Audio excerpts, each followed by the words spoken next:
has so many good stories, doesn't it? I want to share one of those stories with you. Is that okay? Yeah. Now, this story is about a snake, and I can see some of your brains churning, like, I know this story. And if you read your Bible, you probably do. But I can bet you it's probably not the story you're thinking about. This story is from the book of Numbers, from chapter 21 in verse 4. And this story is about God, it's about Moses, and it's about the Israelites. Now, where we find the Israelites in this story, they've left Egypt. They've been freed from slavery. And they're trekking through the wilderness, going towards the land that God promised them, Canaan. And they arrive at the borders of this land called Edom. And they're on the way. They're on the way to Canaan. Moses sends an envoy to the king of Edom. And he says, can we just pass through? The king says no. Moses insists, look, we have no interests in your resources. We have no interests in your land or your water. And if we use any of that, feel free to make us pay. We're on our way. We're just passing through. And the king coldly says no. So Moses turns back to his people and he says, sorry guys, we've got to go all the way around. We've got to take the long route. It's like, you know, when you're driving through town, you enter that one-way street, you make the turn, and as you turn, you see roadworks. Like, bam, there it is, roadworks.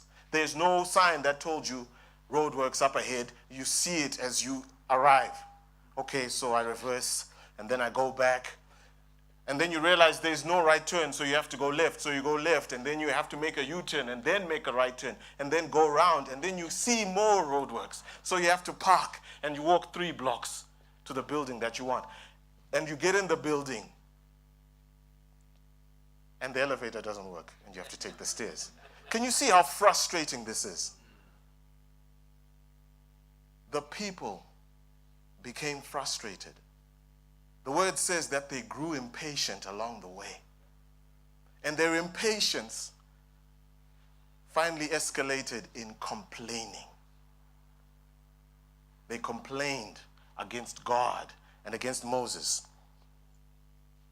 And when you look in verse 5, they say, why have you brought us out of Egypt to die in the wilderness? For there is no food, there is no water, and we loathe this worthless food. Moses, do you even know what you're doing? Do you even know where we're going? Is there even a Canaan? Why did you bring us out of Egypt? You brought us here to die. There is no food and there is no water. Okay, whatever you call this, it's not food. We hate it. They were speaking about the manna that God had provided them during the day and the quail that he provided them at night. And can you imagine your God?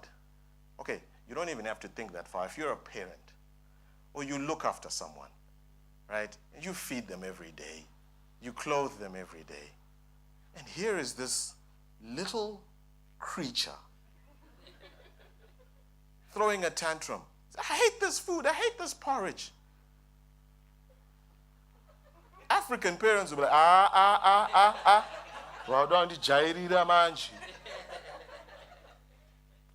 right? God was no different. In verse 6, Then the Lord sent fiery serpents, and they bit the people, and many died. Moses, do you even know what you're doing? You and your God. You and your... Screams start happening in the crowd. Gee, what's going on? What's going on? Snakes! Snakes! What do you mean snakes? I've been bitten by a snake. What's going on? Snakes all over. Snakes, guys. Snakes. Have you ever watched Snakes on a Plane? I've never watched that movie. I watched the preview, and that was enough for me. Snakes everywhere, guys. I watched Anaconda, and I remember when I was watching Anaconda, I remember feeling something just I think it was the wind. Snakes all over. Guys, can you imagine? We've had snakes in our house before. We usually get these little brown house snakes. Just one is enough to send pandemonium in the whole house. The whole house stops. You look around, there's someone running with hot water coming. There's someone else coming with a stick. I've looked and I've seen an axe before coming to kill a little snake like this. You can imagine your house filled with those little snakes. Right? We're talking about snakes, real snakes. The Bible calls them fiery snakes, venomous snakes, snakes that kill. And people were dying. Whether you complained or you didn't. Male, female, children, people were suffering. And I think at this point they stopped and said, you know what? We brought this among ourselves. This is our doing. We have to go back. We have to go back. And they went back to Moses. In verse 7, we have sinned, for we have spoken against the Lord and against you. Pray to the Lord that he takes away the serpents from us. Moses, we said some things, and we said them because maybe our emotions were high. We did wrong. We're sorry. Please go before God. Make him take away these serpents. And Moses, God bless him, he didn't rub it in their faces. He went and he prayed for the people before God. What a guy. And what a God he serves. And this is what the Lord said to Moses in verse 8. Make a fiery serpent and set it on a pole, and everyone who is bitten when he sees it shall live. So the people had asked Moses to pray that the serpents be taken away. But I think God saw beyond that. And he said, I'm going to take even one step further. Moses, you see these snakes that are tormenting these people, that are biting these people. Go and make a bronze serpent, one that looks like the very same poisonous snakes that are tormenting these people. And I want you to put it on a tall, tall pole and put it up for everyone to see. And Moses did that. And you can imagine these people who are dying on the brink of death, taking their last breath. And Moses is saying, just look at the bronze serpent. Look up at the bronze serpent. Moses, we ask that you pray that you take away these snakes. What is this? Guys, people of Israel, just look at the bronze serpent.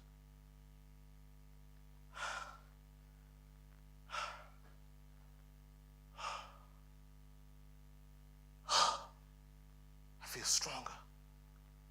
I feel better. I'm healed. I'm healed. I'm healed. And then, can you imagine the guy looking at his wife and saying, baby, just look at the bronze serpent. Are Are you crazy? Are you crazy? Just look, I'm telling you, just look.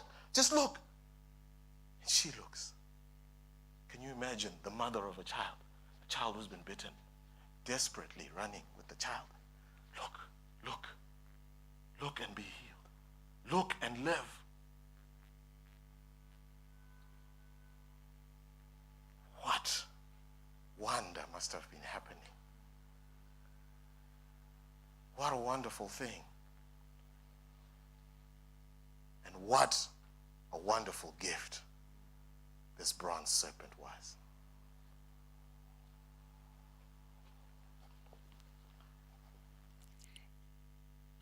Indeed, Farai, what a wonderful gift to the children of Israel the bronze serpent was. As I continue with this story, we find ourselves 1,000 years later in the book of 2 Kings chapter 18. And this 1,000 years later, there is a king that God raised. His name is Hezekiah. And he is a man after God's own heart. A man who wanted to see righteousness in the land of Israel. And in this very time still, the bronze serpent is present. The bronze serpent is there with the nation of Israel. So Hezekiah comes in because the children of Israel had gone into exile before. They had had so many different experiences, had interacted with the nations of the world of that time, and they began to worship the idols that those nations worshipped. They had taken the religions of the nations around them and made them their own. So Hezekiah decided to come in and destroy all the high places and destroy all the sacred pillars and remove all the wooden idols that were in that place, that were in Israel, that were being worshipped by the people of Israel. And he also destroyed the bronze serpent and cut it into pieces. Why on earth would he do that? This is a wonderful gift that God gave to the children of Israel, which made them live. Whoever would look at the snake would live and not die. But here we have Hezekiah destroying the bronze serpent. And the reason he destroyed the bronze serpent is found in the 4th verse of chapter 18. So verse 4, it says, "Until those days, the children of Israel burned incense to it and called it Nehushtan." Imagine a gift that God had given the children of Israel, which Moses had fashioned and made. A good thing, like what Farai said, had now become an idol. The children of Israel were burning incense to it, and they were worshipping it. So Hezekiah decided to come in and to destroy it, because it had taken the place of God and had become a god in itself. So what do we learn from this story?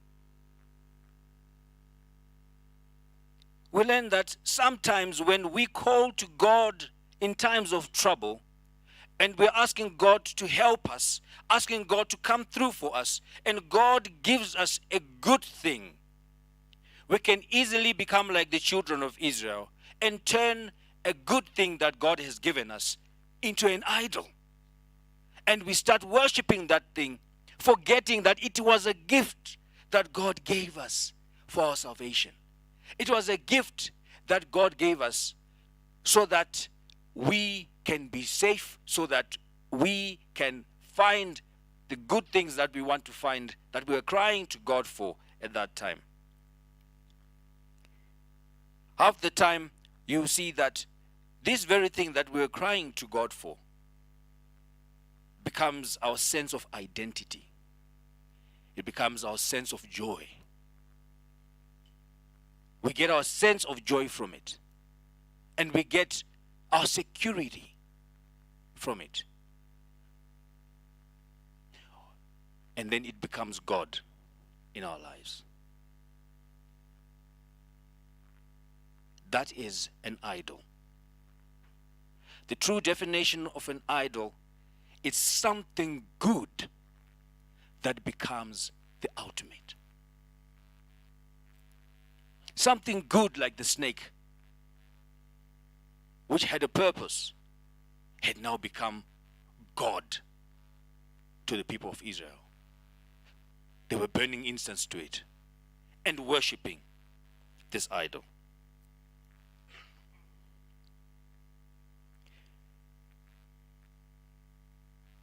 My brothers and sisters, may I challenge us this morning to look at our own lives and to see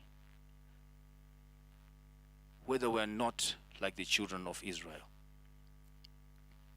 Whether we have something that is ultimately good, which has become an idol in our lives. I can share with you my experience of what happened to me. There's a time in my life in my early 20s where I just come from university, but I was not finding work. Life was tough. Things were difficult. And I had married my dear wife. And here I was, unemployed. And I cried out to God for work. I cried out to God for a job. And God gave me that job. So you see, this job that I had was so wonderful because imagine from being unemployed, walking on these dusty streets of Farai with your dusty shoes, to becoming chauffeur driven as you go to work, to having exclusive accommodation because you are part of management, to earning so many US dollars that you can afford to go on holiday. All of a sudden you can now buy a car and not walk. It was a very good gift that God gave to me. But there's a time when that gift became an idol. Instead of believing the God who had given me the gift, I was relying on the job. I was relying on the work that I had been given. I was relying on the power of the influence that I had in the organization. And then I lost that job. Interestingly, one of the guys who was our managers, or the top bosses here in the service, looking at me. I won't say who it is. So this is a true story. You can ask him afterwards. It was a very special job that paid very well. Then my contract ended. I lost the job. And I found myself back to where I was before. I realized in my heart that instead of continuing to trust God, the very God who took me from the dusty streets into exclusive accommodation and chauffeur-driven cars, was the very God who had given me this wonderful gift. I was now looking at the security the job gave me instead of looking to God, the very God who gave me this job.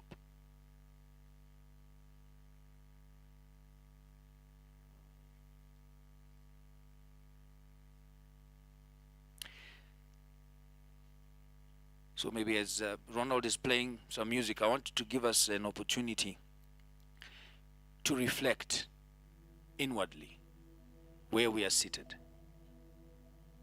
Whether we have certain things in our lives that are good gifts, which which God has given us that we have turned into idols. Things from which we are finding our sense of identity. Things from which we are finding our sense of joy. We are finding our joy, rather. Things from which we are finding our sense of security. May we allow the Holy Spirit to minister to our hearts this morning and to illuminate, to shine the light into our hearts and to show us the things that are taking the place of God in our lives. Let's search deep. Let's really be introspective and look inside. Allow God to minister to you.